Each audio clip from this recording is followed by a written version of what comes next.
Tough day. Tough week. Tough way to start a week. Or to end a week, however you want to put it.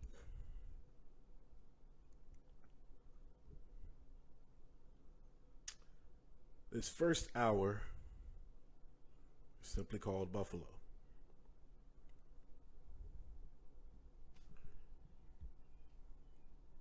Thank you. I'm doing fine. We'll talk about me as we go into it, but I want to get into this show. We have a lot to discuss. We have 2 hours. I've scheduled them separately in case there are any technical difficulties. But we're going to go ahead and get started with the show. Because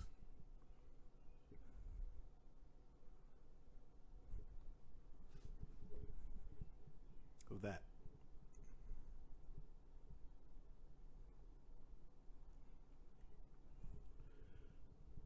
Those are our 10 people. Those are our 10 people lost for simply buying groceries.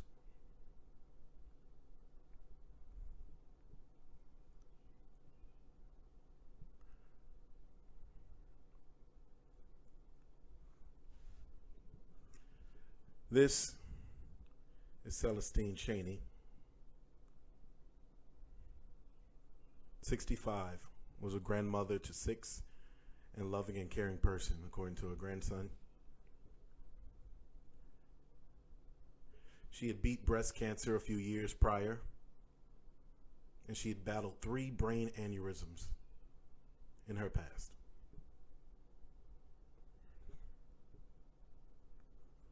She was shopping with her sister when she died. Also, something about Miss Cheney, and this shows you how black folks, we are family. From my sister's show that I was on, Ready to Love, Miss Cheney is an aunt of Keena from Ready to Love Potomac, the season after mine. This is her aunt.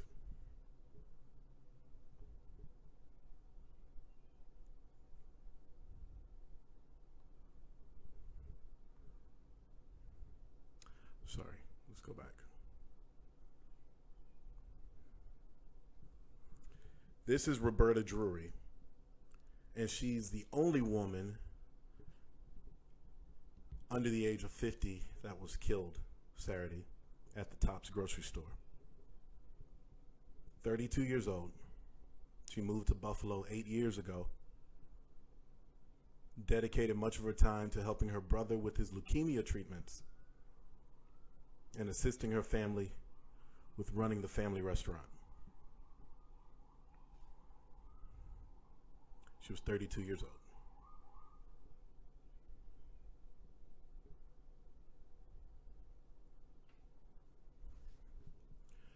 Andre McNeil, 53, was picking up a surprise birthday cake for his son who had just turned 3 when he was shot and killed.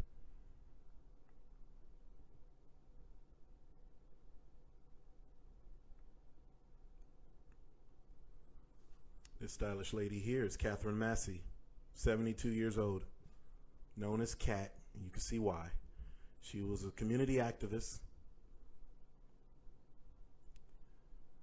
a thoughtful, honest writer to those who knew her, and she cared about the Buffalo community.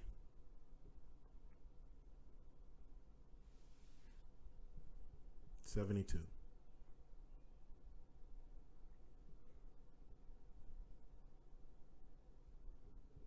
This is Margus Morrison, 52.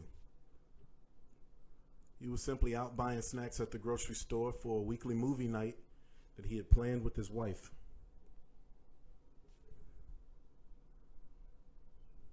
He was a sneaker collector. He loved music. Kind heart, always had a joke waiting for you.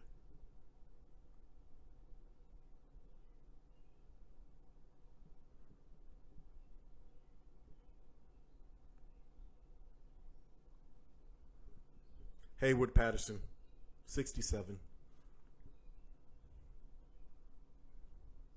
67-year-old taxi driver. He was waiting for passengers outside the supermarket, helped them with their groceries, give them a ride home, usually for the cheap, they said. And if the person had little or no money, he would still give them a ride. He was outside helping someone when he was gunned down. 67 years old. Looks good, didn't he?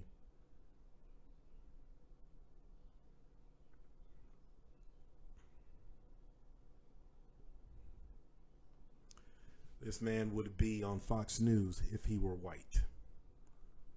Aaron Salter Jr., 55 years old, is the hero security guard. He engaged the suspect, but was fatally shot. He was a former Buffalo police lieutenant. He actually hit the assailant with several rounds, but the assailant was armed to the teeth and had body armor. But Salter's actions undoubtedly saved lives. Geraldine Talley, 62, was grocery shopping with her niece when she was shot and killed. She was at the front of the store when the shooting started. Her fiance had run back to get some orange juice. He was able to escape unharmed.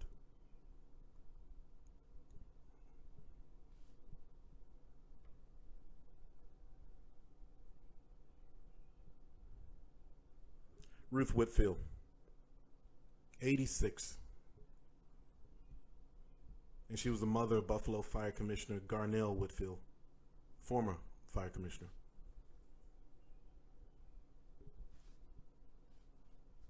She had just been visiting her husband in a nursing home, as she did each day. And she stopped into the grocery store just to get her Saturday shopping done. And finally, Pearl Young, 77. A substitute teacher when everyone told her she didn't have to do that anymore. Miss Pearl was a true pillar of the community, folks said.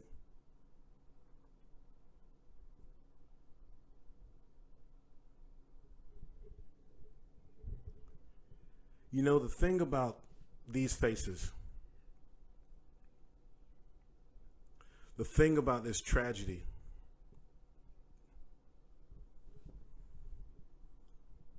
first of all, everyone looks great for their age. Everyone looks great. Secondly, they all look like family. They all look like your family. They look like my family. Because we are family. Or are we? I don't know. It's time to start the show.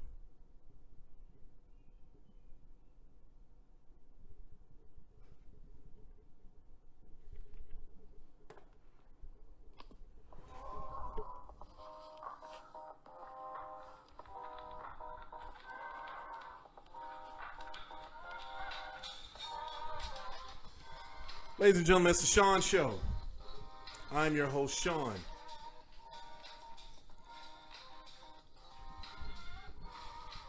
And this is Buffalo Smoke.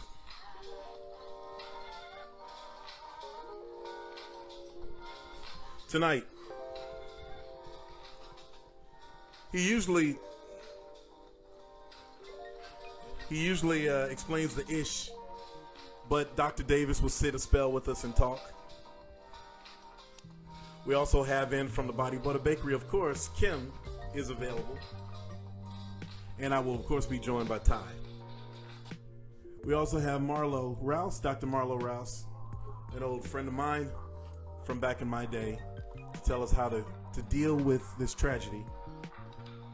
But Dr. Davis is going to get us started to tell us how we need to work after this tragedy. And then in the second hour, we'll bring in a brother that I've been watching for a while, Anuseti Amen-Ra, the owner of Dreamers Cigars. That's the second hour. We're going to change up the theme a little bit. But this first hour, we're going to be very serious. But before we do, I'm going to find my girl Kim Dudley. Because she does finally have some products that she could talk to us about. And I will tell you this, guys. This was supposed to have been, or last night was supposed to have been a Ready to Love wrap-up show. Bring on some cast members, talk about things that happened, see if they represented DC well, did they represent you well, all that stuff. But then 10 people got gunned down to their death.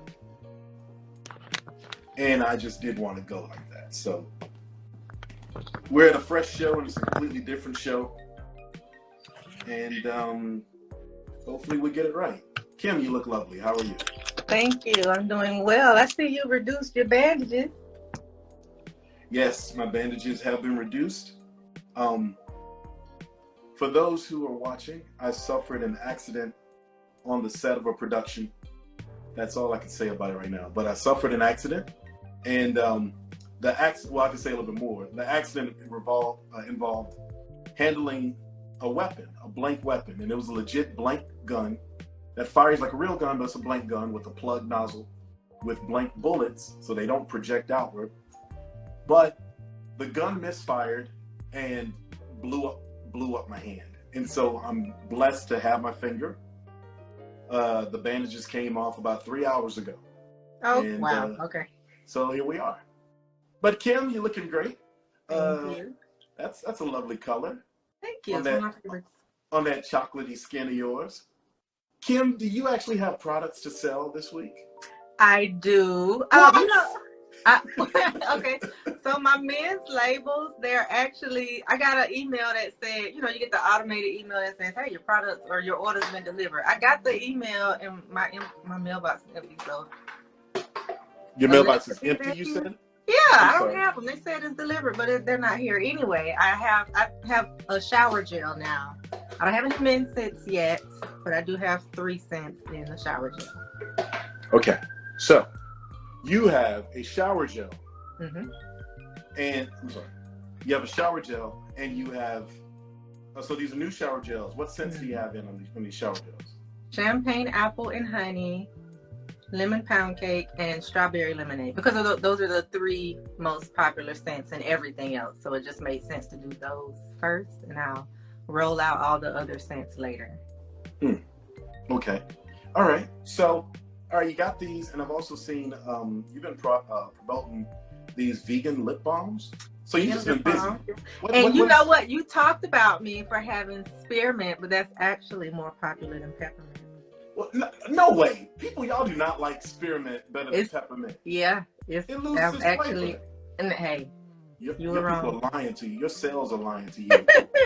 They can keep lying. I'm okay with it. As long as you keep selling. Yeah. Oh, okay. So do you have, I understand you may have a code for us or something. Do you have something for us, Love?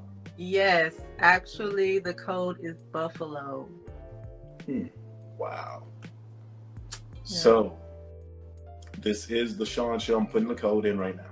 The Shawn Show, presented by Body Butter Bakery. And the code today, special code, is Buffalo. Yep, 30% off. 30% off. I know that's right. And so these labels that you were trying to get for your male products, China says they delivered them. You calling China a lie. Yeah, I don't know what's going on. I don't know. I gave it a couple of days because I don't know if but sometimes when UPS sends you a delivered email, it doesn't actually. Uh-oh, your volume went out, Kim.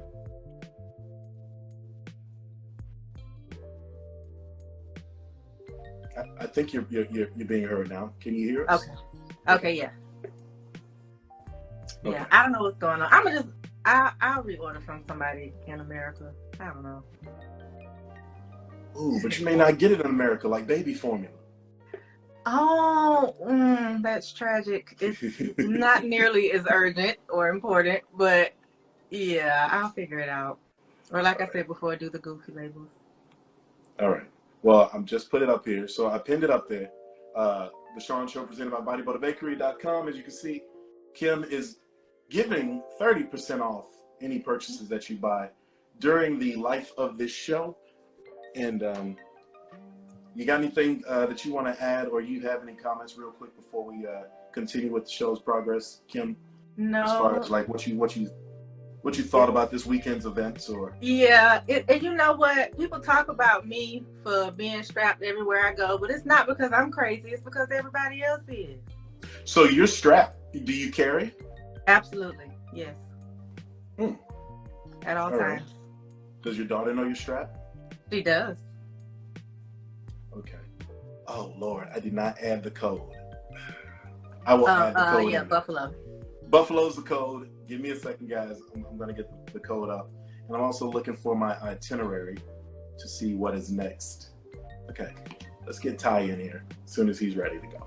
All right, well, Kim, I'm going to let you go. I'm going to put in the code while we do that. And thank you so much. Enjoy the show.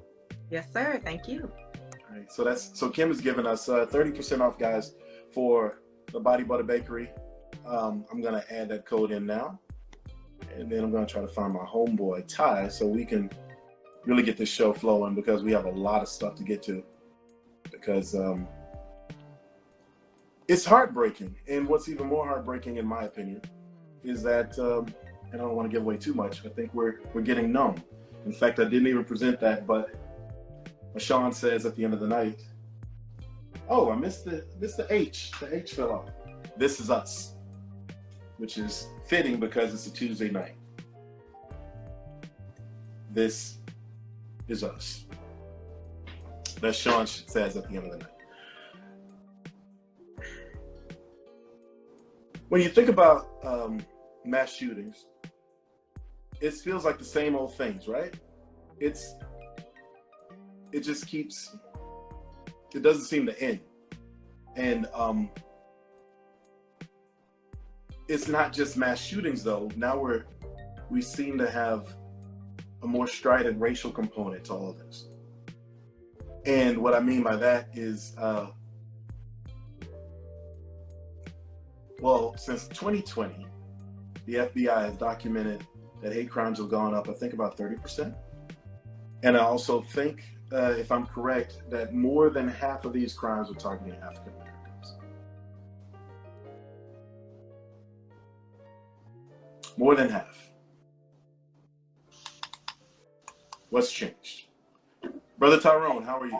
Hey, what's good, everybody? Good. I'm doing like 5 things at once. You just missed lovely Kim. Damn. She's watching the show, though. But she gave us a promotion code. What's up, Kim? She gave us a code of 30% off. And I'm about to put that code in here. The code is Buffalo. What's up, y'all? And Just trying to get this lighting right. yeah, while Ty's getting his lighting right, I see Dr. Davis. Now he needs to get his screen right. While Dr. Davis get his screen right and Ty get his lighting right. That's funny. Buffalo. Buffalo. Yeah. Buffalo. Buffalo. Buffalo. Buffalo. Buffalo. Buffalo. Buffalo. Buffalo. That's Buffalo's the code. That's a complete sentence. That's a complete sentence. Very good, Ty. Dr. Davis, Hey, what's up, brother? how you doing, man? I'm doing. How you doing, Ty? Hey, what's good? What's good? What's good? All right, so we're slightly behind schedule, but we're on point. This is where usually a little bit earlier in the show, I kick off a segment where Ira explains the ish, and there's a cute little theme song, and I may or may not be listening to him, but this time there's no theme song. I'll be It's a very listening. serious issue. We're gonna listen to whatever issue he's gonna explain, and then we're gonna wrap with him about 10 minutes before we bring on our featured guest for this hour. So, Dr. Davis, without further ado, what is your issue you're gonna explain tonight? All right, the issue I'm going to explain tonight is the Great Replacement theory, or the Great Replacement. Okay, so the Great Replacement, guys, is all the rage in neoconservative, neo-Nazi, white nationalist viewpoints. It's eugenics for the 21st century in many respects. It's going to be explained. Can you do this in 2 minutes or less, Dr. Davis? I'm going to try. It may go over this time. Knock it out, brother. All right. The Great Replacement is a conspiracy theory. It states that non-white individuals being brought into the United States and other Western European countries to replace white voters to achieve a political agenda. Often pushed by anti-immigration groups, white supremacists, and others. White supremacists argue that the influx of immigrants, people of color more specifically, will lead to the extinction of the white race. Peyton Gendron, the 8-year-old white male accused of killing 10 people and wounding another 3 in Buffalo, allegedly said in his manifesto that the decrease in white birth rates equates to genocide. The alleged supermarket shooter and other extremists, the U.S. has to close its borders to immigrants. The Great Replacement theory is sometimes seen in other ways, such as claims of voter replacement and immigration invading America. White nationalist movements arise when people of color are seen as a threat in the political and economic realms. The Great Replacement theory's more contemporary use is attributed to Renaud Camus, a French writer who wrote Le Grand Replacement, which means the Great Replacement, translated from French, in 2011. A core belief to the white supremacist movement is the 14-word slogan, "We must secure the existence of our people and a future for white children." That slogan was coined by David Lynch, a member of the white supremacist group The Order. Fast forward to August 2017, when white nationalists rallied at the University of Virginia in Charlottesville. Rally participants chanted, "The Jews will not replace us." The Buffalo shooting suspect is only one of the many violent examples attributed to the Great Replacement. There have been several racially motivated attacks, 9 people killed at a South Carolina church in 2015, 11 at a synagogue in Pennsylvania in 2018, 50 people shot and killed at a mosque in New Zealand in 2019. What makes the individual extremists and white nationalist groups so dangerous are the lengths they are willing to go in order to protect their position in society. The suspect in custody for Buffalo's most recent mass shooting traveled from Broome County, New York, some 200 miles away to carry out his attack, according to the police. The overwhelming majority of the victims were Black. And that is the issue. Well, it takes more than 2 minutes to explain that issue. Thank you, brother. You did it again. Dr. Ira Davis, everybody. Now, can you explain what will it take to stop it, to make this carnage stop? That's hard, brother. Normally when you ask me a stumping question, now that particular question has really stumped me. Because where we are now, like probably with us on this live right now, when we hear things like that by 2043 or by 2050, America is going to be majority minority, people like us, we're cool with that, you know, because we can probably see more of us, you know, in that America. But if you come from a group who for 246 years has ruled America, that does not necessarily sound that well. All right. And so now when, you want to say something? I was going to say, you know, what's interesting about this, the great, oh gosh, I knew the name of it. The great what? What's it? Replacement. The Replacement. Mm-hmm. You know what the percentage of Black folks were during the Civil War? About 15%, And the percentage of black folks today is about 13%. who the hell getting replaced? All right, but the thing that you have, and that is true, because what has happened is that through incarceration, Mm-hmm. through murder, through immigration, our numbers have managed to remain pretty much at the same percentage level since we were emancipated in America. You know, and so like some people say that we are a planned minority. You know, with us, you know, there are things put in place that do not allow our people to grow. Like oftentimes, you know, we have the war on drugs, and the war on drugs is twofold.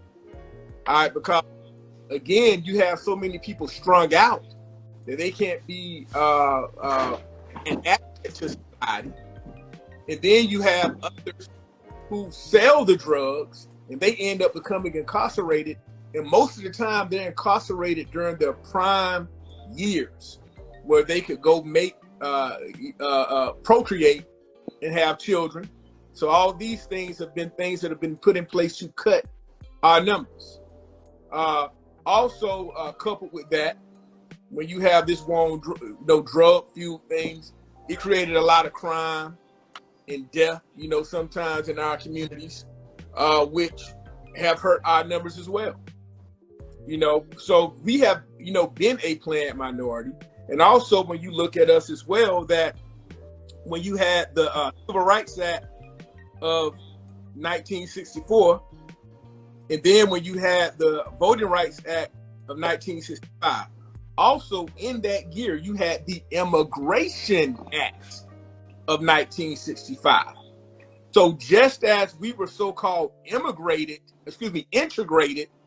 into America, right? Where America really, you know, was so-called two groups, black and white, right? Now, Yeah, so they bring in another mix. So Yeah. so the Civil Rights Act in 64, and then the Immigration Act in 65 dilutes the power that was gained by the 64.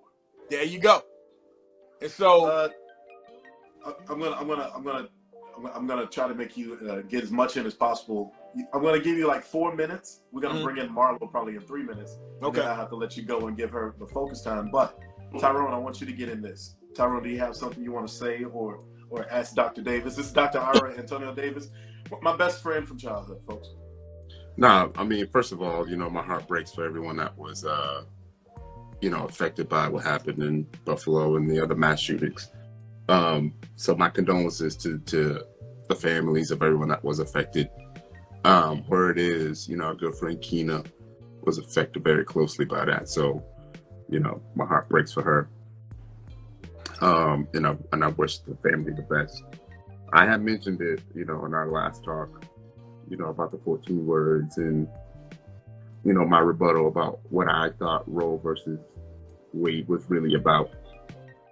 And the fact that it's coming out like in a mass shooting, you know, and an explanation for a mass shooting, it just kind of, I don't want to say it verifies my thoughts, but it's going to be hard for me to, you know, to think otherwise, you know, because I pretty much lived it, like growing up in Boston, you know, that's all it was about. So it's going to be hard to not convince me of that. I feel you on that. Yeah. I do have this thought, and I'll leave it to you guys to volley it. I am not a violent man, but I'm kind of like in a posture like NATO is with Russia. Like Russia, you keep doing stuff to us, we gonna have to bow up. We'll get Finland, we get Sweden. To me, that's like getting guns. Not that guns are the answer, but it seemed like there'll be more gun control as soon as black folks get really into guns publicly. What do you fellas think about that? Like, if we were to walk around like back in the old days, I believe there was a gun control bill that occurred in California when the Black Panthers used to march around with their guns. They did it. I believe it was in Memphis. It was a show of force after I forget what happened, but it was a show of force. I believe it was in Memphis. A bunch of black folks in all black, all with like A4s, long range rifles, just walking through the streets. And my first thought was, somebody gonna get hurt, man. Yeah. Somebody gonna get hurt. They don't have no discipline. You know what I mean? Somebody say the wrong thing, do the wrong thing. A lot of people can get hurt. Like everybody say they want war until it's time to go to war, right? Until it's time to go to war. So. And you're a man of war, so you know that better than anyone. Yeah, if you've been to war, you probably don't want it.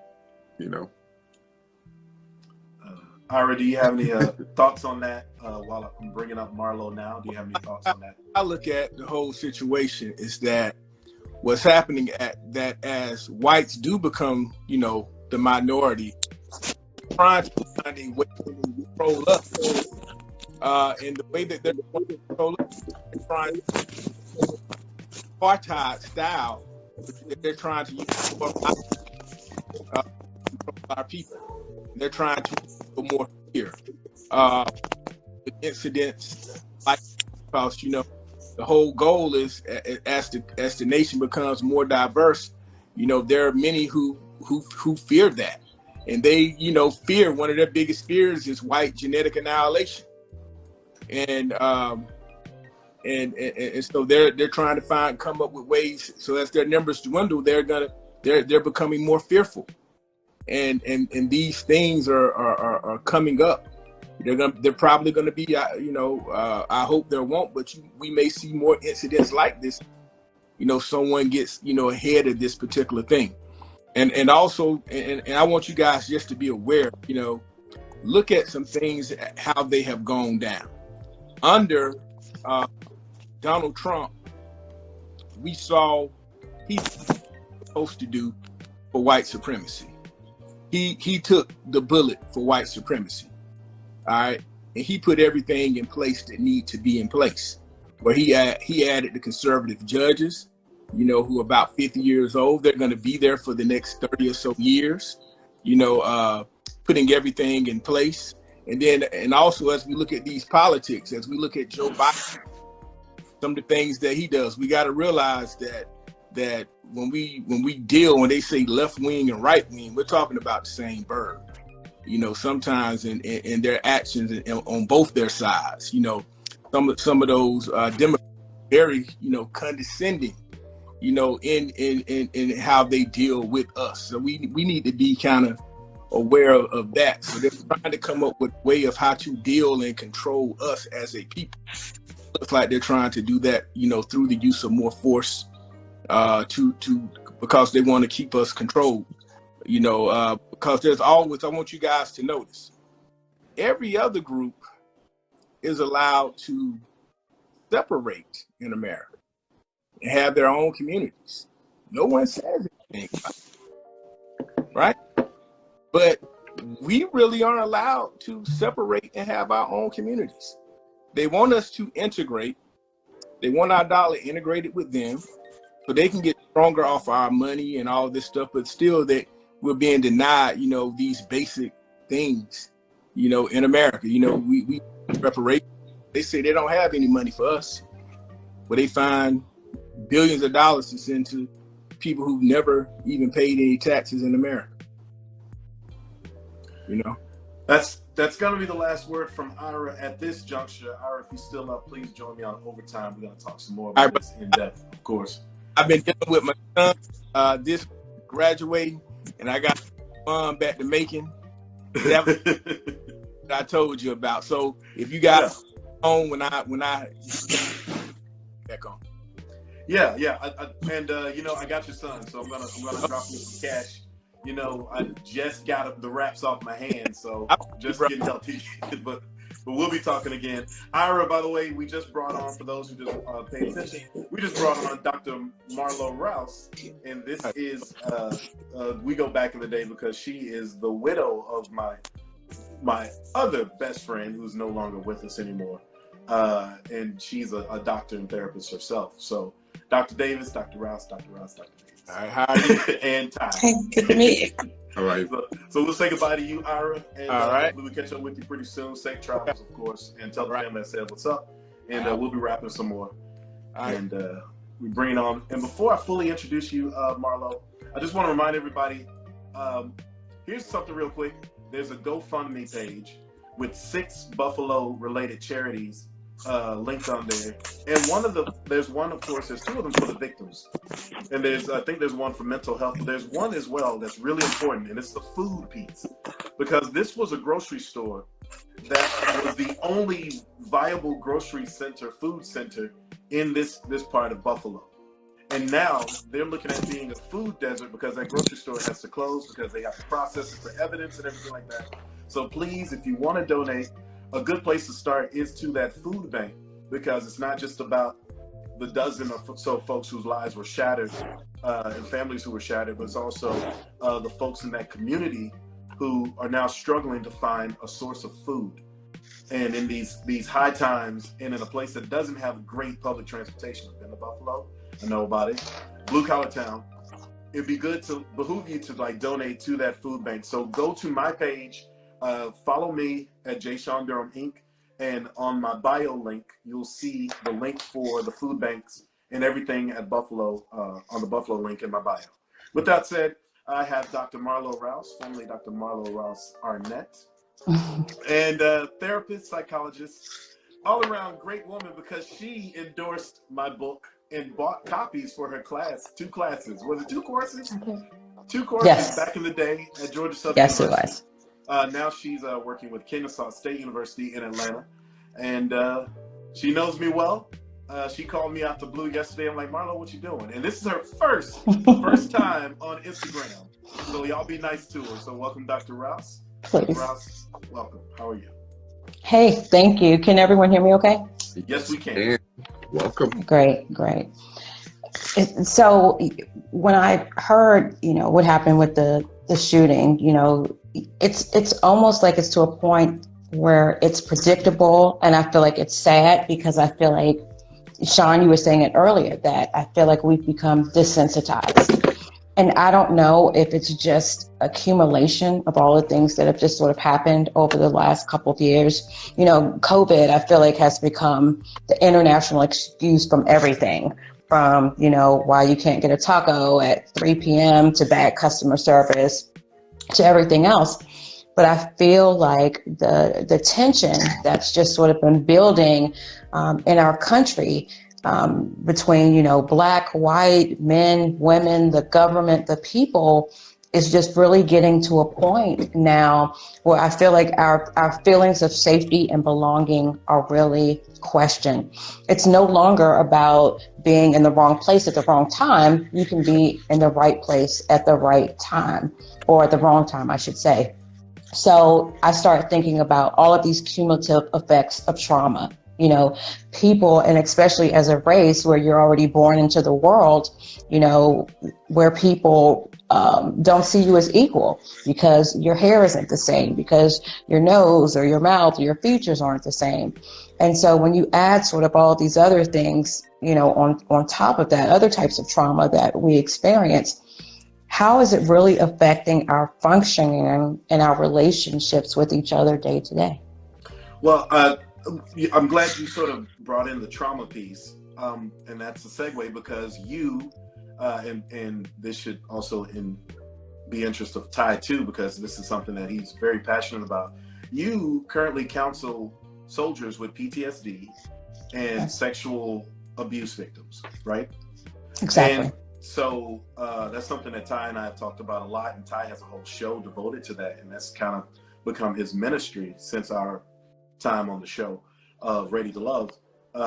And can you talk about, we had Dr. Lee Willis on, and I mentioned that Black people who never even gone to war some of them experience a PTSD situation, particularly Black men.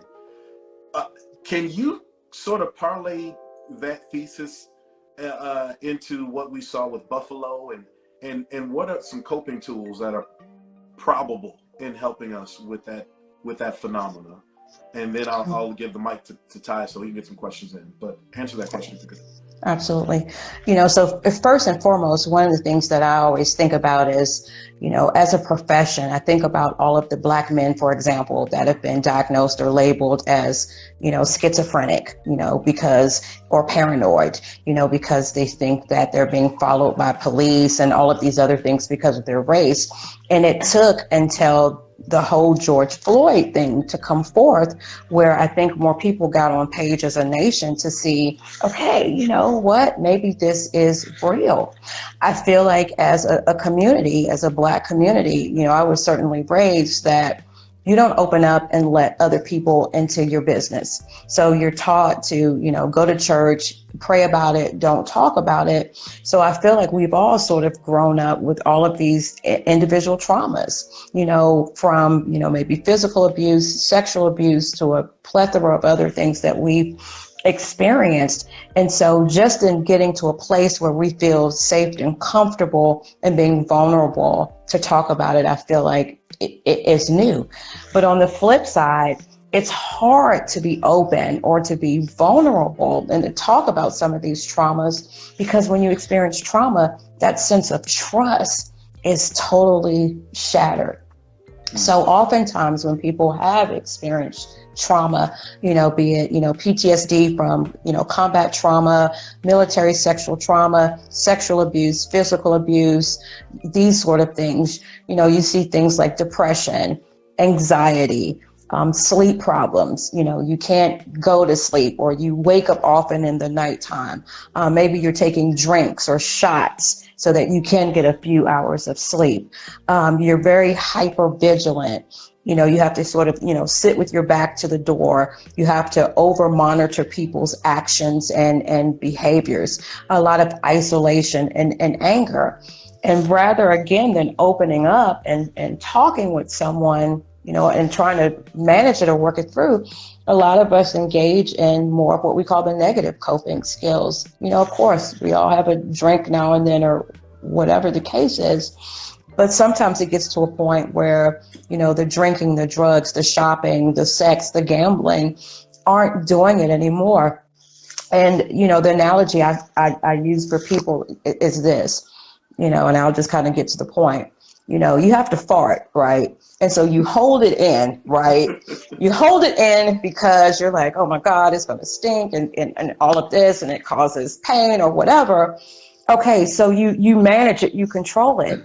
But what happens when you get into that full elevator and it comes out? And I feel like that's what happens with trauma, right? You find ways to manage, and control it, to drink or to do whatever you're going to do. And it gets to a point where it's not manageable anymore. That's a hell of an analogy, but now I remember it. Ty, what you got? Absolutely. Yeah, these are all like really great, valid points. Absolutely. I want to ask your opinion on the mental aspect of it. How much of that do you feel is being reinforced, at a subconscious level, either through commercials, TV, marketing, movies, even the whole privilege thing, to a point to where I feel like they want us to be subconsciously inferior. You know what I mean? I agree. I think back, and even now when you talk about, internalized oppression, from things of, colorism, where we overvalue, lighter skin features in our community and undervalue darker skin features, or the whole thing of growing up with, good and bad hair. Is it straight? Is it nappy? Or what your features are. And now I feel like, and I talked with Shawn about this a little bit yesterday, with social media, because a lot of people feel like they have a bigger platform, so maybe some years ago, it was just maybe a few people that sort of endorse, these values, these beliefs. But now through social media, you have other people that will, endorse these same values and beliefs. And I think you're exactly right. There are these levels where, they want us to sort of buy into this unconsciously. Okay. And again, I think it creates this atmosphere if we just sort of we start to just accept it as the norm. We get desensitized. And as with anything, I hate to say, there's a lot of energy around this now. And then in the next few weeks, we won't talk about it anymore until the next tragedy or the next trauma occurs. Yeah, I have a question. Like, what is your opinion? Like, how do we get past that without being, I don't even want to say aggressive, but like too overly aggressive about, our strength and our ability to actually overcome these subconscious biases or these subconscious feelings that we have? That's actually, I guess through science have been handed down to us. Mm-hmm. You know? Mm-hmm. And this may sound trite, but I feel like it kind of starts with us and us as a community, because it's hard to go out to be linked and to try to join with others or other communities if we can't do it. And so many times I just see, whether it's, Black men, Black women, it's always like sometimes we do things to ourselves that are just as bad or worse as what we're experiencing with them. In all honesty, I have had Black female clients who have come to me to say, when I first saw you, I didn't think that this would work just because you were a Black female, nothing else. So where did that come from? I think a lot of it could be our reaction to a lot of those things. Like, for example, like I work in the tech industry, and in the tech industry, there's not a lot of Black people around.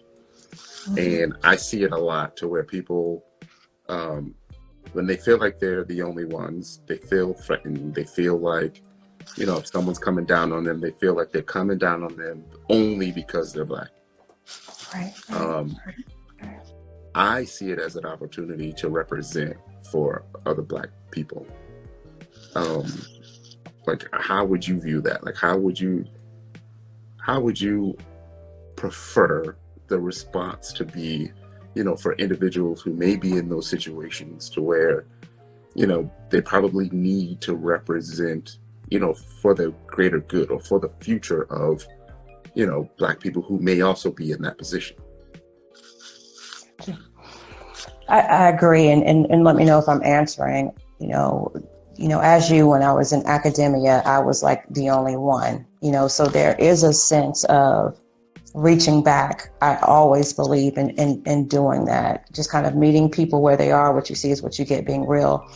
And I also get that there's a sense that you get, tired and overwhelmed at times, being in academia as the only African American on staff, so a lot of the Black students see you and they want you to mentor and advise and sort of do all these other things. And of course, it's only so many hours in a day. But at the same time, and what you're saying, I think that's a way of us connecting to be able to build together. But I feel like it's still this sense of this distrust, if that makes any sense, that we have to get over together to be able to do that.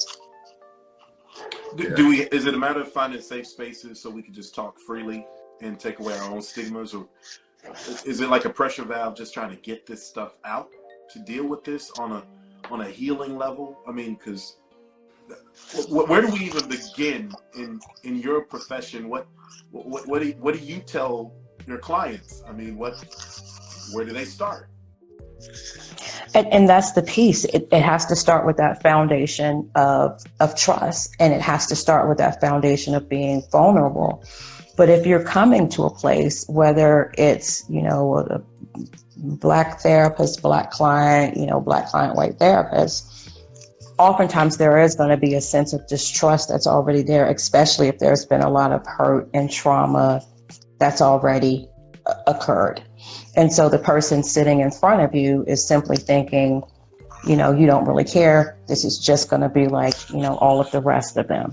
So, as a professional, sometimes you're right. You're going to have to do a little bit more in terms of trying to gain the trust and the understanding. One of the things I say to clients all the time is that we all walk around every day with these masks on.